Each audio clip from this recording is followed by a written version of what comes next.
Thank you, guys. Are you guys excited to watch two middle-aged, introverted men mumble and stare at their phones for an hour? Yes! I know that's why you're here. But first, I'll introduce myself. I'm Geoff Grossman. I wrote The Magician's Trilogy, a stylish show in sci-fi. I used to be the book critic at Time magazine. I retired from that to become a professional Watchmen fan, and I'm here in that capacity today. We will shortly be joined by Geoff Johns.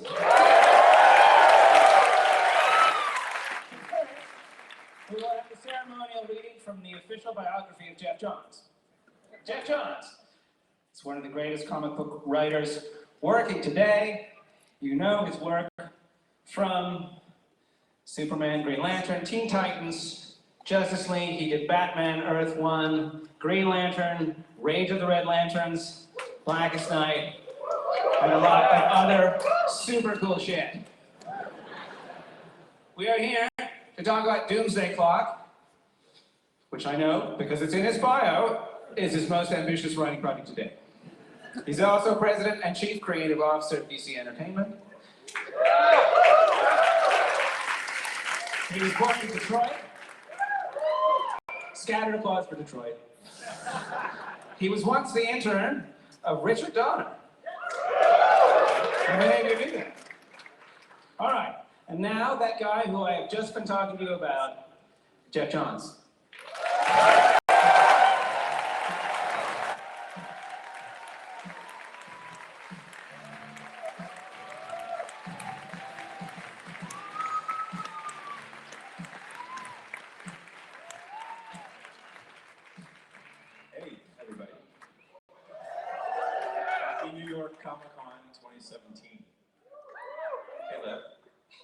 How's it going, man? It's going good. This is a nice big room for a comic book, which I'm excited about. This room is huge. It's got like 3,000 people in it. Cool. Thank you all for coming on a Friday night. You could be at a bar. Oh, before you guys, one thing that everyone really wanted to make this panel fun, but also we're going to give away afterward to Ask Hannah if she won. It's got the first 6 pages in it. There's this cool pin they made, which is kind of fun. And there's also 3 posters of these awesome ads. So this will be the only place anyone can get them. So if you really need money, you can go to eBay. Geoff, should we talk about some comics? Let's talk comics. All right, let's talk about Watchmen. And let's go personal. Do you remember the first time you read Watchmen? I do. What were you, like 10? I was 12. 12. That's almost too young to read Watchmen. It was. There's a lot of glowing blue penis in Watchmen. Yeah, it was. It was a little early for that. Yeah, but it's I was 12, and it wasn't issue 1. It was the Rorschach issue, the origin issue of him, which is pretty intense for a 12-year-old. My memory of reading it myself was really intense. It was this thing where, like, I have seen this now, and now I can't unsee it. Everything I used to know was a lie, and I will see everything differently. It was like transformative for me. Yeah, I mean, I have to say too, thanks for putting a comic book on the 100 best books. The fact that you did that, I think, it's huge.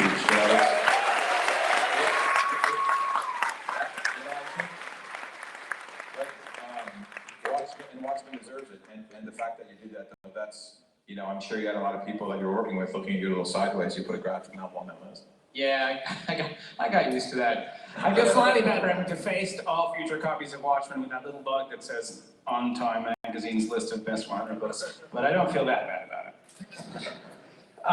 What was your superhero comic diet like up to that point? What were you reading?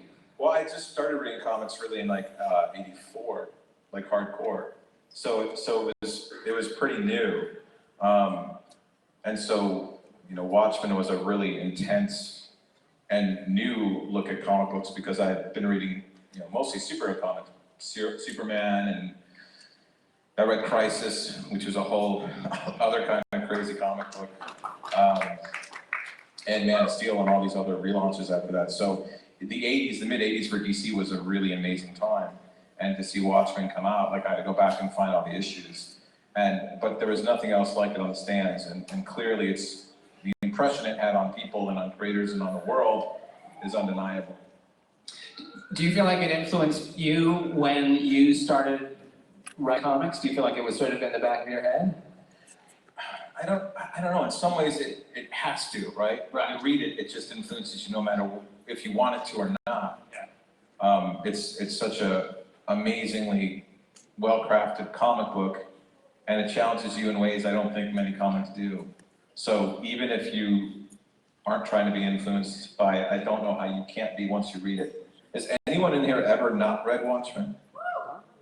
Oh my God, there's a person. That you better not. That's my editor. He's like, that's really funny, Brian. Brian Cunningham, my editor. He's our guru on this.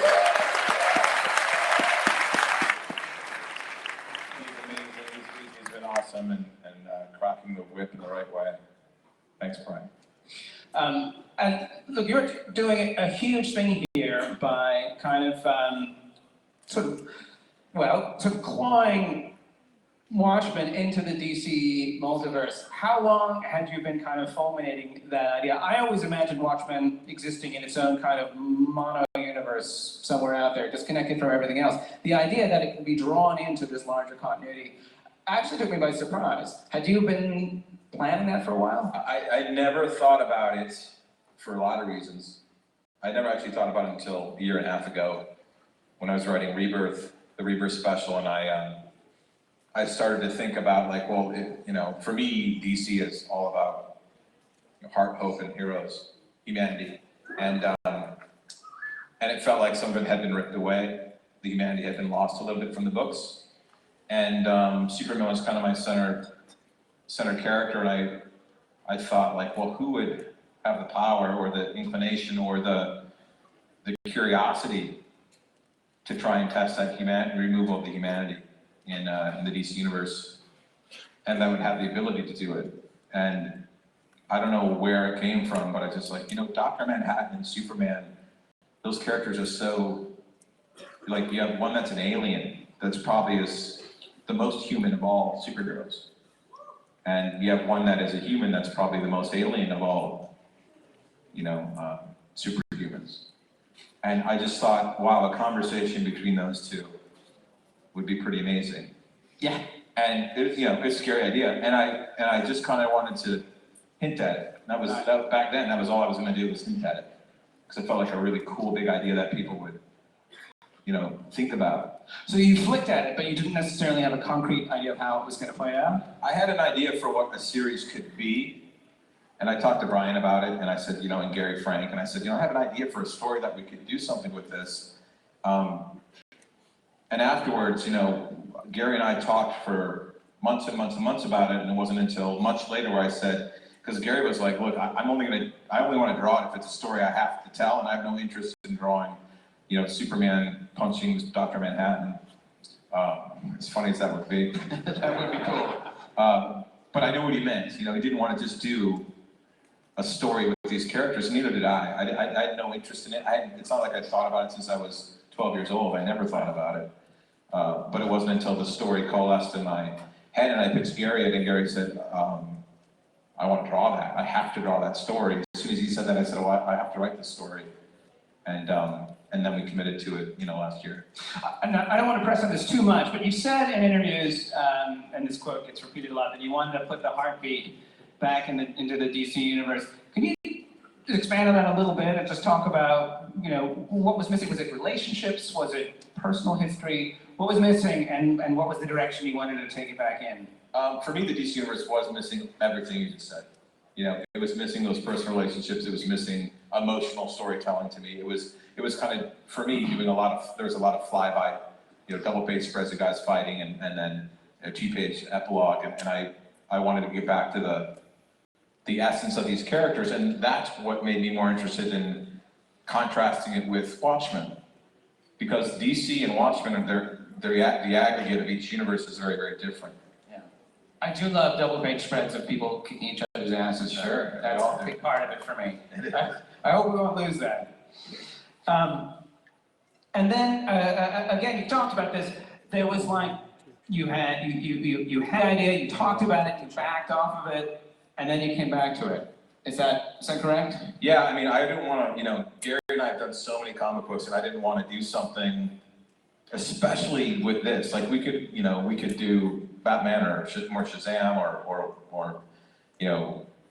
Hulk. Like, we could do, we could go off and do kind of, I think, any story we wanted to tell. So this was such a challenge for on every level, because the expectations with even scratching the surface of, Watchmen are trying to do something with those characters in relation to the DC universe. It's daunting, right? Especially when you're like, and it's daunting as a creator, not even as like outside pressure of people going, it's sacrilegious, you can't touch it, which I understand.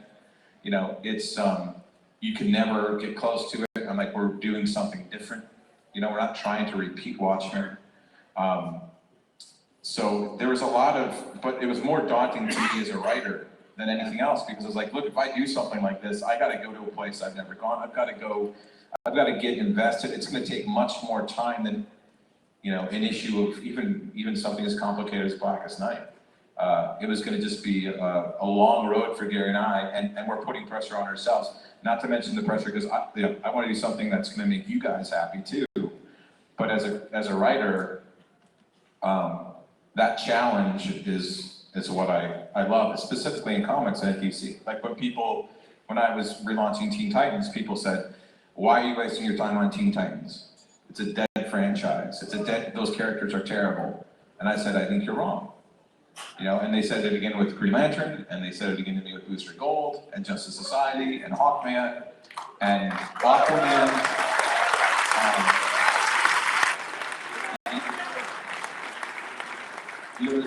Like I've done some Superman books, I've done a few Batman things, but I like when it's a challenge. I like a challenge, and this was perhaps the most daunting challenge. And when someone says to me, "You can't do that," I start to want to do it. You must have felt a kind of disembodied, astrally projected presence of Alan Moore a little bit over your shoulder as you start typing the script. I mean, I think we all do. I do all the time. Yeah, I think we all do, and absolutely, I don't, he'll never read it, he'll never look at it, I know that. But there's a lot of people that love that work, and I think and hope that there's going to be a lot of people that love the kind of story that we do. And Gary and I have worked so hard, I feel like we've, at least earned the right to try. I don't want to push you too much on specifics about the story, but did it make a difference, the outcome of the election last year, in terms of how you were going to write? Yeah, I mean, the direction, the tone. Well, yeah, I mean, this. Sometimes it's hard. We look around the world. Everything going on today is kind of insane. So I love comic conventions. We were talking about that backstage. Everyone comes here because they love it. Like if the world was always about that, we'd be in a pretty good place. You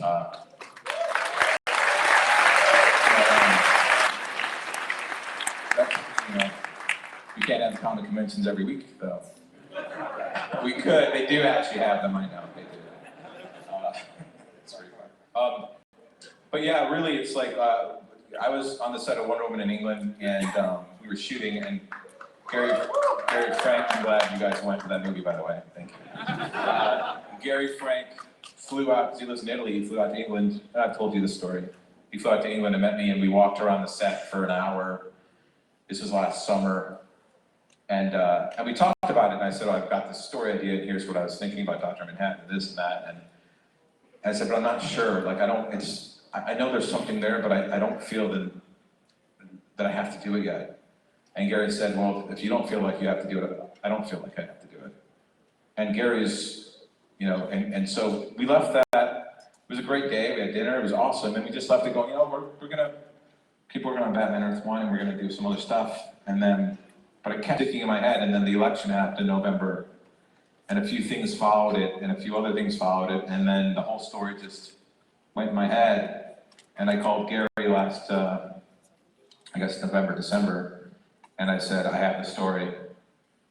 And I could hear him on the phone kind of like this, pitch it, you know, and I pitched it to him, and he said, I have to draw it, and then that's when we signed on, really. But it took a while, you know, and it's taken a while to write, because there is so much internal pressure and external pressure.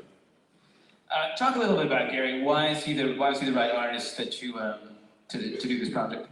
He's the only artist to do the project, and I've told people at DC, I told Brian, Dan and Jim, and everybody that if Gary didn't draw it, I wasn't going to write it, you know. So like, oh, we could get this art. I said, if Gary doesn't draw it, I can't write it, because all I see is Gary.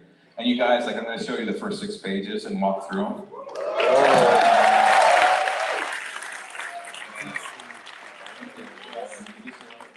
I'll go through them, and Gary's art is just phenomenal, and you'll see why he's the only artist, because the storytelling he does, he's got a slight echo of Dave Gibbons to him. You know, he loves Gibbons' work, he's heavily influenced by it, and it's emotional. It's really, really emotional, and he's not afraid to work like he does storytelling. He's all about the story, and everything we've done in Batman and Superman and Shazam, out of everything that I've done with him, I think it's some of the best stuff I've ever been a part of. And I knew that the way he told the story was the only, and the way we worked together was the only way I could try and do this book. Yeah.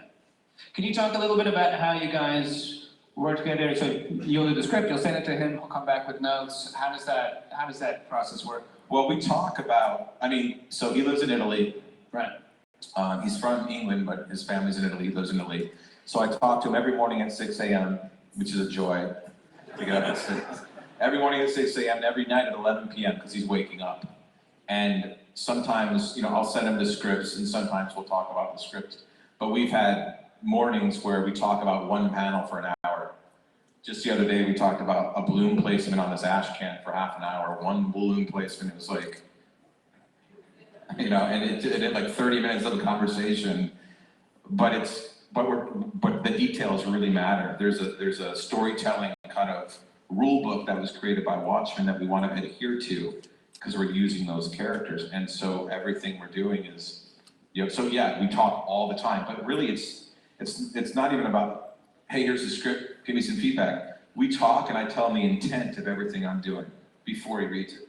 So he knows the intent of it all, because we have a shorthand when it comes to storytelling. So as long as we're thematically on the same page and we know what we're both trying to say, what we're both trying to do, then going over script's easy. Then it's just like, hey, what about this angle? Or maybe we change this panel. Right.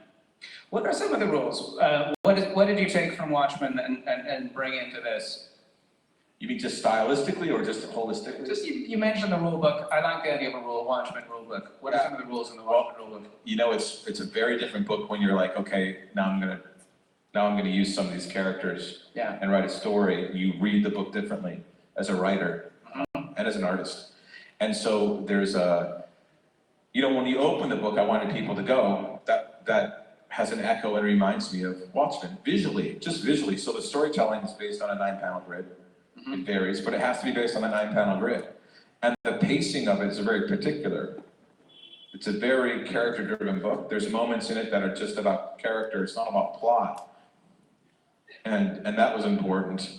And then the dialogue and how it works or doesn't work with the art is really important. And the thematics and the subtext and the other characters and the lived-in feel, like the world feels like it's been lived in. Yeah. You know, and so all of that is in the rule book. Yeah. I feel like in Watchmen, it's not just lived in. That world it's very alive. There's always stuff going on in the background, which is echoing the action or giving it an ironic feel, or it's going to repeat.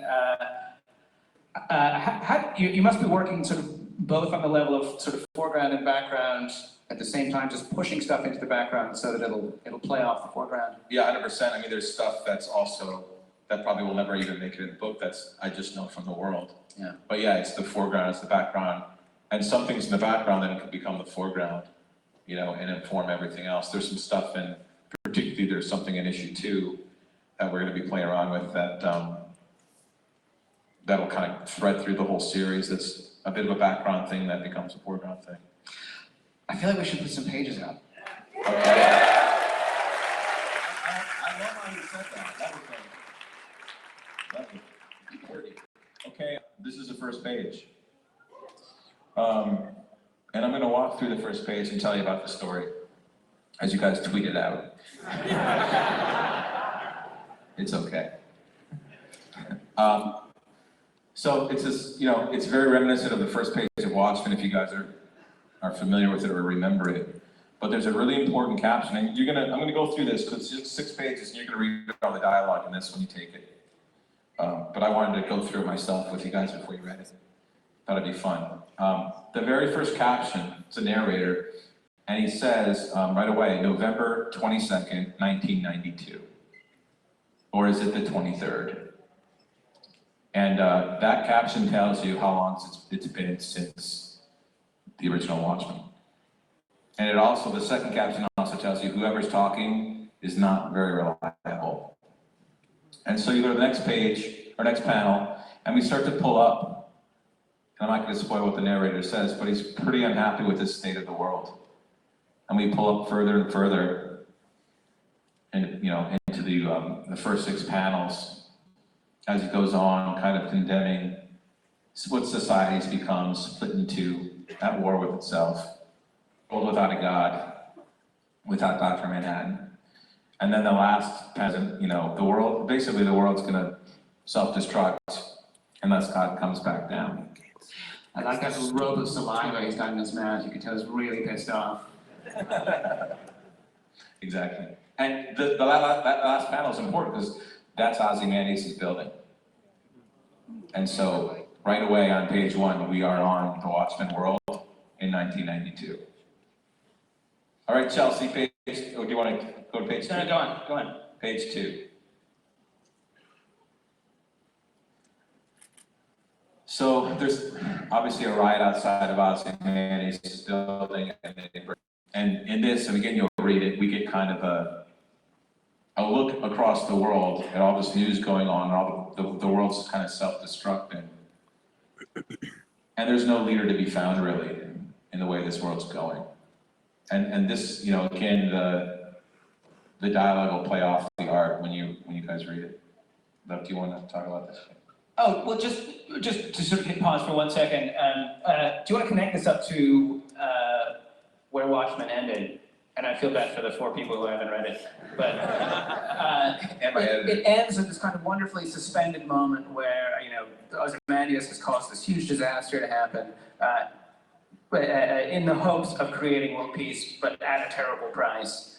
And you're not sure if the peace is going to hold. It's a sort of suspended moment, which is sort of perfectly balanced. And now you've pushed on, was it 7, 8 years? And I guess what we're seeing is the peace is crumbling. Yeah, peace is crumbling. And so there was a peace for a moment, and now it's tipping over. And we'll go to the next page, and we'll see kind of why. So we cut into Ozymandias, and we learn from the newscast he's now the most wanted man in the world for murdering 3 million people. And you can see there in the newspaper on his desk, the great lie. Well, somebody sure found that journal that Rorschach died over and published a story. And now the world's reacting to the news and wondering who else worked with Ozymandias on this horrible plot. And everyone was lied to and fooled. And everyone's blaming each other for being a part of it. And then we really go to that last panel there where we see Russian military going into Karnak, into Ozymandias' base. And I really like the detail of that frozen palm tree, if you guys remember the original Watchmen when he opened his garden and let it freeze. And so Russian military are going in there as the news continues, and there's a lot of news flying at you guys in this page. Lev, what do you think? Next page? Let's do it. Okay. We go inside his base, and you see these newscasts going on, and they all start to talk about how they're going to shut down at 6 o'clock. Every news station's going offline, and the national news network is going to come online. And as the Russian soldiers enter, they find not Ozymandias, but an empty medical bay where they find a photograph of a skull and x-ray. There seems to be some kind of tumor in it. As the stations go off the air, we push it on the tumor and that bright light. And go to the next page. And on comes the National News Network. The National News Network, on every TV now it's the same, says that essentially nuclear war is imminent, and to evacuate every urban center and get clear of the red zones. And we cut to a prison. It says, if the emergency number on your screen is busy, contact your local police, as somebody grabs that guy by the neck. The guy says, give me the keys. And he's hit. This guard's hit, and somebody else takes the keys, and the convict looks up and says, oh shit. We go to the last page here.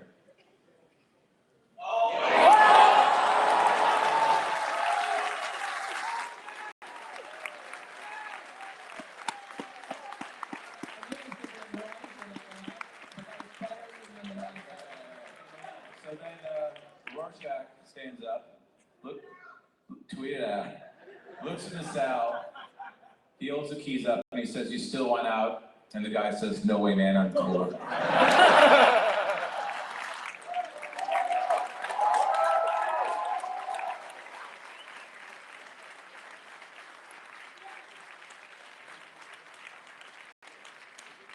then Rorschach moves into the prison. As his narration continues, and we learn he's the one narrating, and he says, stomach groans, I'm hungry. And then we get a story about how his breakfast got ruined that morning. And so that's really, those are the first 6 pages. And when you guys read it in the ash can,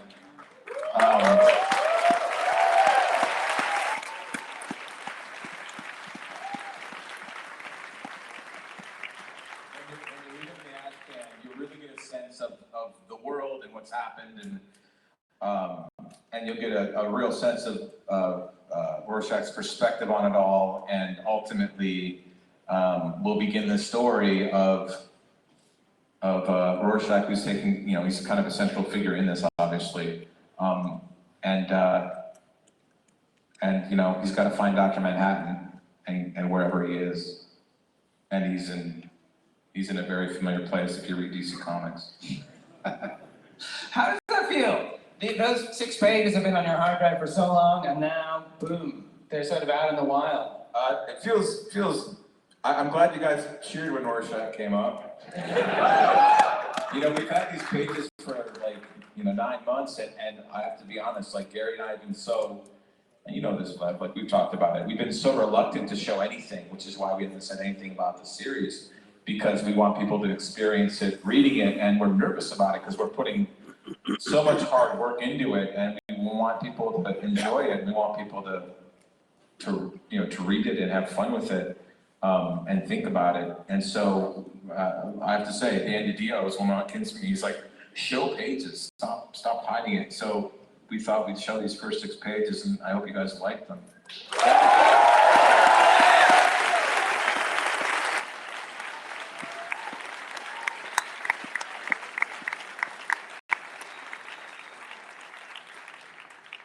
I'm going to tweet them out too. Bam. Hello, world. One of the things I like so much about the pages that I've seen is they're really funny. I mean, one of the, I feel like there's a famous Alan Moore quote about that he has said about the influence that Watchmen has had, which is that he felt almost that the message people took away from it was that comics had to be dark and gritty, and superheroes were psychotic, and basically everybody was Rorschach. And one of the things that I like so much about it is how funny it is. Yeah, it's there's a quirkiness to it that I really wanted to have, because the danger is people think, I think mistakenly, and this plays into all the thematics that we're doing, analyzing and looking at and telling a story about Watchmen, about DC, about characters and perspectives and different thematics, is that people think if something's gritty and serious and dark, it's realistic. And I don't know, I think people laugh every day. I think people are funny. I think that things are funny in the world, and humor is necessary, and it's a part of life. That's realistic, The stakes are high, obviously. I don't know how much higher they can get than that, but the stakes are really high. But there is a humor and a quirkiness and an oddness throughout the whole series because the characters are quirky and odd and different and strange, and I just thought that I had fun with it, and Gary and I had fun with it, and on one panel you're seeing a guy get shot, and you want to balance all that out with also some humor and some levity and a dash of hope, because life's all of that. Okay, two-part question, and I want to add, you guys are going to have a chance to ask questions, and I would say in about 8 minutes. There are microphones. I am blinded right now by the celestial light that is beaming down onto me, but somewhere out in the audience there are 2 microphones, so you might want to start thinking about questions if you have them, and even shortly, in maybe a few minutes, start lining up, because you will have a chance to ask Geoff some questions. But I'm not done with him yet. I mean, one of the main things that was on my mind when I learned that you were doing this project, and again, sort of two-part question.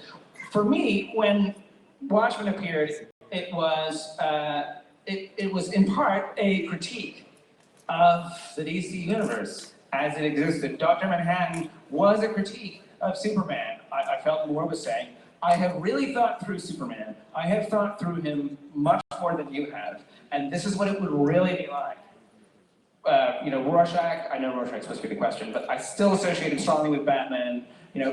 This is what it would be like if you were a guy who put on a weird costume and went out at night and beat up muggers. Who would do that? And going on from that, what would that do to you? What kind of person would that make you?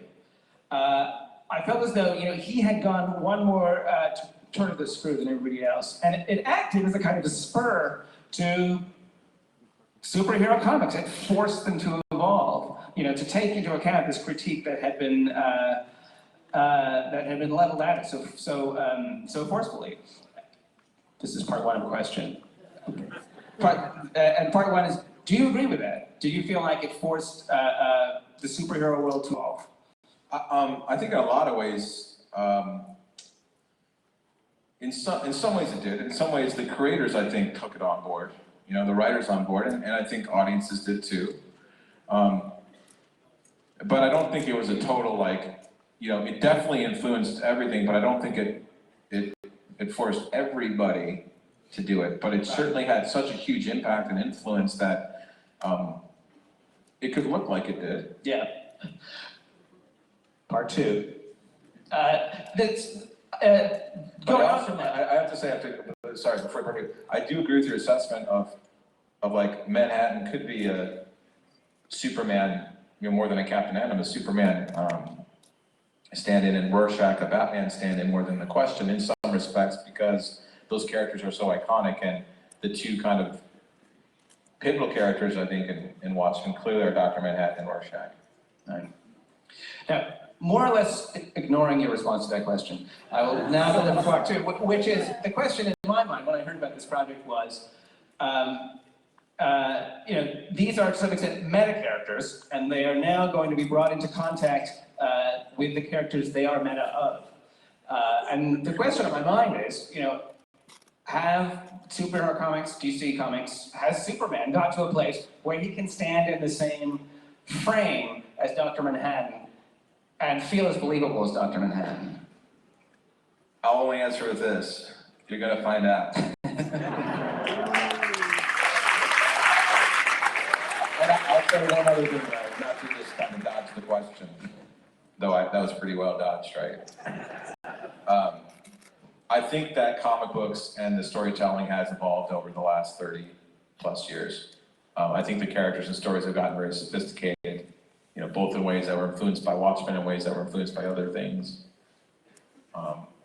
And I do think that, for me, I wouldn't tell the story if I didn't think that Superman and Dr. Manhattan could be in the same panel, which feels kind of magical to me, and not have an interaction that was, that wasn't worthy of it.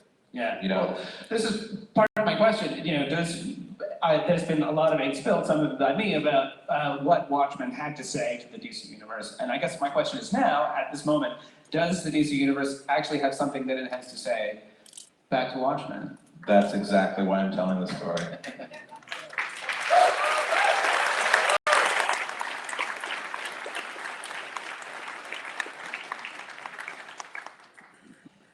Does this open the door to more stuff after this in the Watchmen universe? Not for me. For me, these, one of the things too, it's 12 issues long. I haven't said that. And it's a story from start to finish. There are no crossovers. This is not an event. This is not no one shot. There's not an issue of Action Comics with Dr. Manhattan talking and fighting with, Bizarro and Superman or some other version. You can fan fiction that if you want. But no, like the purpose, and again, I wanted Gary to draw every frame of this story. This story is, and I wanted to write every line of dialogue and every panel of this story. I wanted to take all the work that the kind of effort I put in with things like an event like Black Night or whatever. It takes a lot. The story, it gets really sprawling. I didn't want that to happen with this story. I wanted this story to be 1 through 12. Literally, the only thing you have to have read before this story is Watchmen. That's it. You don't have to read anything else beyond Doomsday Clock 1 through 12 to get the whole story. Wait, does it follow on from Rebirth? Isn't Rebirth, is that part of it, or? A little bit, but you don't need to read it. It really isn't, that might have introduced the idea of Dr. Manhattan here, but you don't need to read that issue to understand Doomsday Clock 1. Literally, you need to read Watchmen and kind of know who Batman and Superman are. and even my 96-year-old grandmother knows who Batman and Superman are. Now that sort of the Rorschach cat is out of the bag, what is it like to write Rorschach? I have to admit, I have to think he's just such a gift to any writer. And you have to inhabit that voice, right? You have to sort of bring intact into you have to do Rorschach. What is that like? He is the most fun character I've ever written in my entire life. Like my entire career. He's not a nice man. That depends on your perspective. Yeah, I guess sometimes. No, we know Dr. Manhattan and Margaret is part of that. I don't, again, need to harp on this, but how naked is Dr. Manhattan? Watchmen gave us a lot of naked Dr. Manhattan. They were generous. Yeah. And I'm hoping that you won't stint us in Doomsday Clock. That was a huge, so Gary and I think with Brian, debated about, when is he naked and when is he not naked. And then you look at a timeline, there's a time where he wore a whole costume, and there's a time he's only wear this underwear, and then there's a time that he's naked. And so we got to follow the rule book. I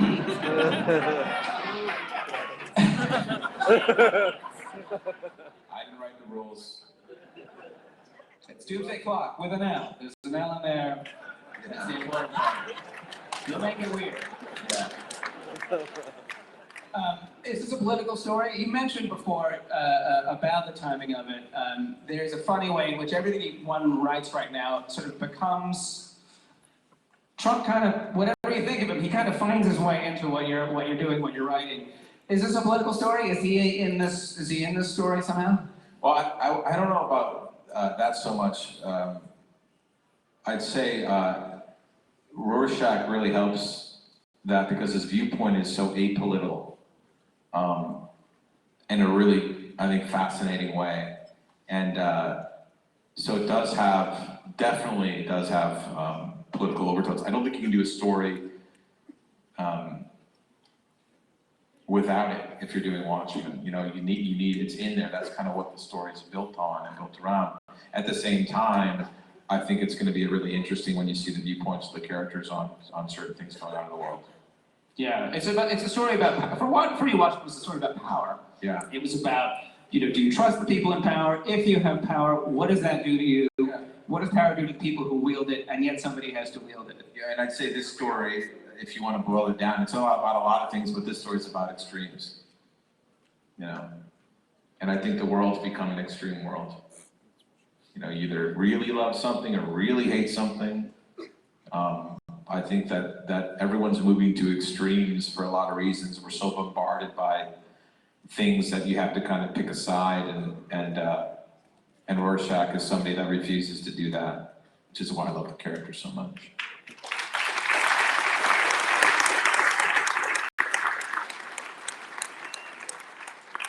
That seems like an awesome note from which to transition to questions from the crowd. I cannot see the crowd. I can't either. The God lights are there, but there are people I'm gonna have a dealing with the questions. after this. Okay, let's have questions. You guys ever see Close Encounters of the Third Kind where the guy had the third-degree burn? We're gonna have that after this panel. I'm gonna have this one. It means something. This is important. Hey guys, Pete from Philly. Geoff, I just wanted to say thanks for making it to the East Coast. I don't know, I speak for everybody out here, comic fans. If you could come every year, we'd love to see you.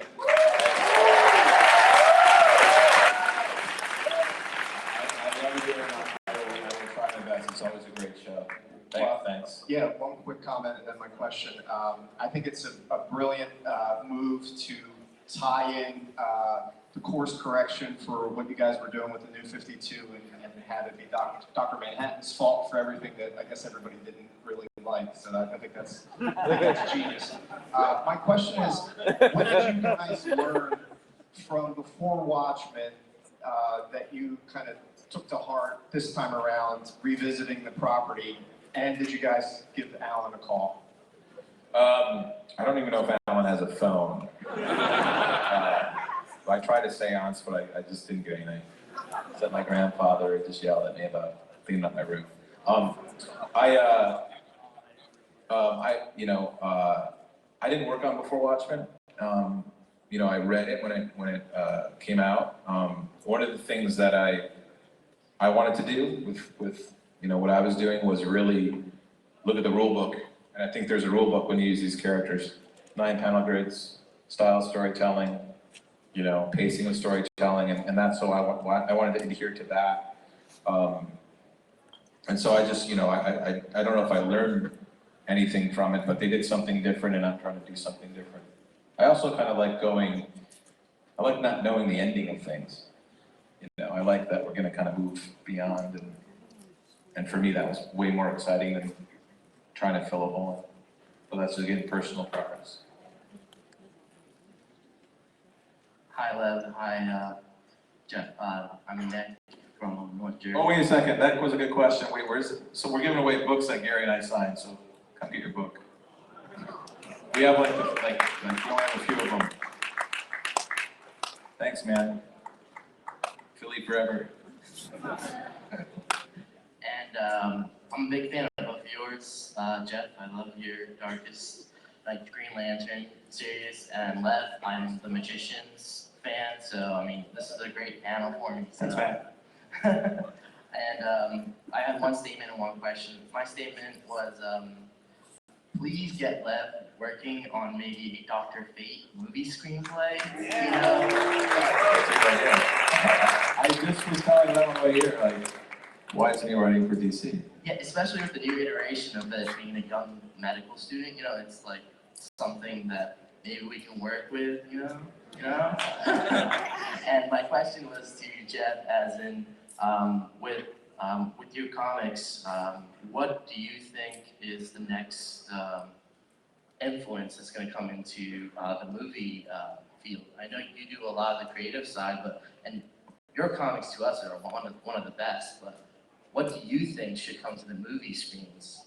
I don't know. I don't really want to answer that question in case it does, so I'll stick to Doomsday comic. Hi, I'm Justin from New Jersey, and as much as I like the DC New Jersey. heroes, as as much as I like the DC heroes, I love the DC villains. So I was wondering, how will the villains be affected by this story, and how will they develop throughout the story? And also, I was wondering, looking at those preview pages, I noticed they weren't in color, and I know you do the artwork in color. Would you ever consider doing this like in black and white, like a black and white version?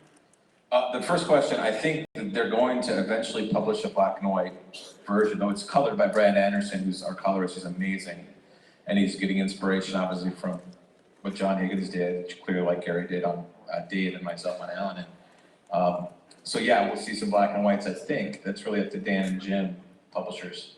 But we'd like to see it, and I think Gary deserves it. Like and I have to say this about Gary Frank, I've said it so many times, he's so underrated to me as an artist, and I hope this project puts him, where he belongs. The other question, the first question, villains. I can't write a book about the DC Universe without the villains, because they're part of the best, they're the best part. So yes, you will see villains in there. The interactions will be very, I think, interesting and unpredictable, I'd say. There's like Ozymandias and Lex Luthor. That was a fun scene to write.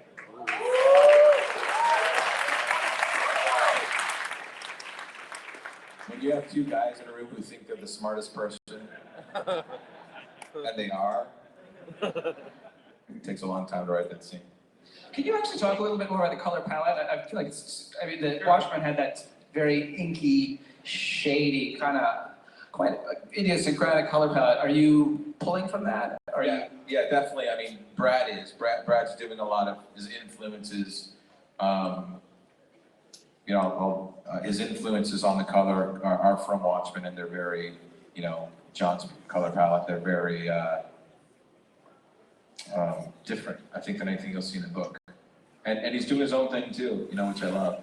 But it's not just, I don't think it's something you'll see every day. We're trying to put as much work into this book, so when you read it, you're like, this is not like anything else I'm reading right now. And that's our goal. Hi, Martin from Canada, and Canada. I'm extremely grateful to be here and hear this personal side of what the story means for you and what kind of world you're building around it. I have two questions. First one, you're playing around with really timeless characters in a new age, and DC has been growing an identity with its more so successful reboots. How do you plan on balancing the Watchmen in this world of change, bringing the core to the characters and hopefully nothing too crazy as Cal going to Hydra or something? Superman's not going to be a Nazi or anything like that.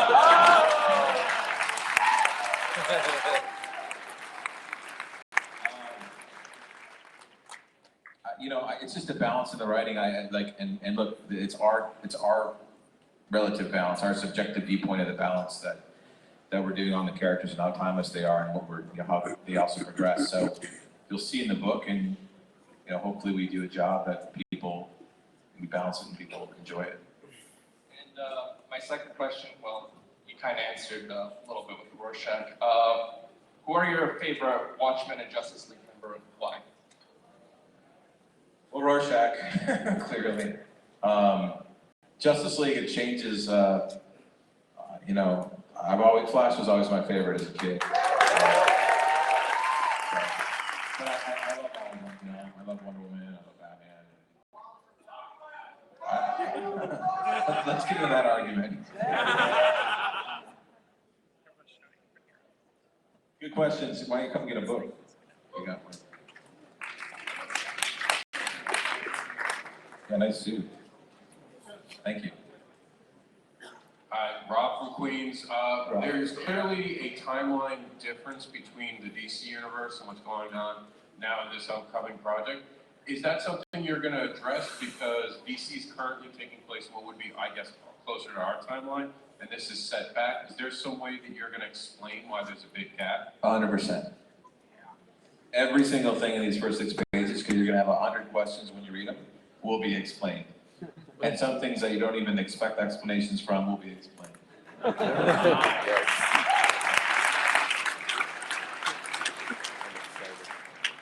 Can I give him a book? That's why I wanted to start the very first caption is just let everyone know the date, November 22nd, 1992. It is an important day. 92 is an important year for DC too. Geoff, my name is David. I'm from Bayonne, New Jersey.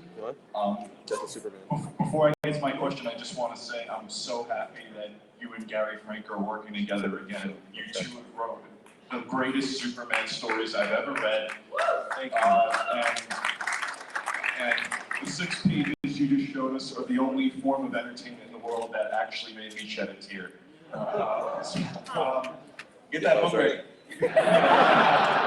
Now, the question I feel like I should ask is, how is Rorschach alive? But the question I want to ask is this. In the Watchmen universe, it's always been established that it was separate from the actual DC universe that we know. And in the Watchmen universe, characters like Superman actually exist in comic books. If anyone read Watchmen, they know that from Hollis Mason's Under the Hood, where he was inspired by Action Comics to become a crime fighter. Is the fact that characters like Superman exist in comic books and Watchmen, will that be addressed in Doomsday plot? Yep. Well, first I'll answer your first question. It will be answered in the book. And your second question, yes. We'll talk about that in the book. Don't come in the book, because I was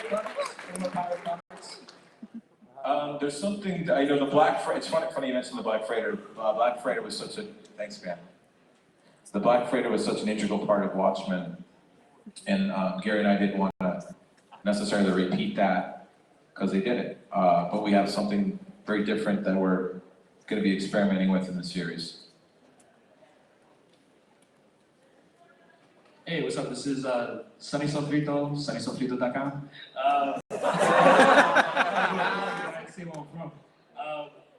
So was the revised history from the original Watchmen an influence on this piece?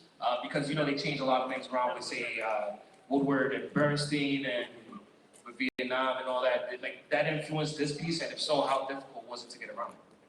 It absolutely influenced it, and you'll see in these first 6 pages. Which you'll get soon as you walk out the door. What? That's the last book. Sorry, guys. We got 2 minutes left before we wrap it up, I think. So what, another 2 questions? Hi, my name is Joshua from Brooklyn, and I'm going to be honest. It's a privilege to be here. It's a privilege to see both of you, and I'm going to be real. My question is for both of you.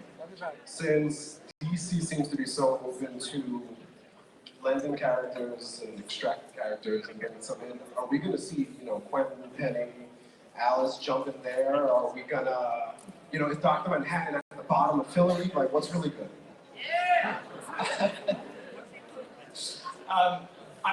There's something I really want to talk about and I can't, but there will be, this is a Geoff Jonesian answer, there will be an answer to that question. It's coming down the pike. Yeah, I'll have an announcement for you. I don't know when, but it's coming. I love that. You just gave me an answer. Hi, I'm Michael from Tallahassee, Florida. Hey, Michael. I wanted to know, because Dr. Manhattan is a godlike figure kind of, and there are other very powerful figures in the DC comic that can be addressed. Are we going to see Mr. Mxyzptlk meet Dr. Manhattan, or at least address which one of them is more all powerful? I haven't really imagined a fight between Dr. Manhattan and Mxyzptlk, but never say never. Hi, I'm Median from Argentina. Thank you for all the entertainment that you gave us. Thank you for Flash for what it was. It was the best movie in my life. You are a continuity fixer. You in the Justice Society, you fix a lot of things about continuity. And now you are adding a new layer of complexity in working with the Watchmen and DC universe together. Which was the process to start to do that job? You know, I don't see myself so much as a fixer as just somebody who unlocks things, because I think people, the characters are all amazing, they just need to be unlocked, and sometimes it's, you know, I see a story potential in a character, like Mara. You know, when I brought Mara into Blackest Night, people were like, why are you going to use Mara? And I said, because she's got potential, and I'm trying to unlock the characters. Because I like the characters, I want other people to like the characters. So, you know, I just write the stories I write. I don't necessarily go about trying to fix things. Are you drawn to what feel like probable characters? Or I'm drawn to characters. I'm drawn to characters that are underappreciated. You know, I feel like there's so many of them, and like, yeah, Shazam. Same thing. I mean, there's so many characters that I feel are underappreciated, but I like the challenge of it, because I'm like, well, they're cool. Here's just all you have to do is like show this side of Aquaman, and yeah, people think he talks to fish, but you know, he does. you can't have Dr. Fate, he's mine now. Dr. Fate story. I want to see a Dr. Fate book by now. Me too. I think we can do one more. Yeah, one more question. One more question.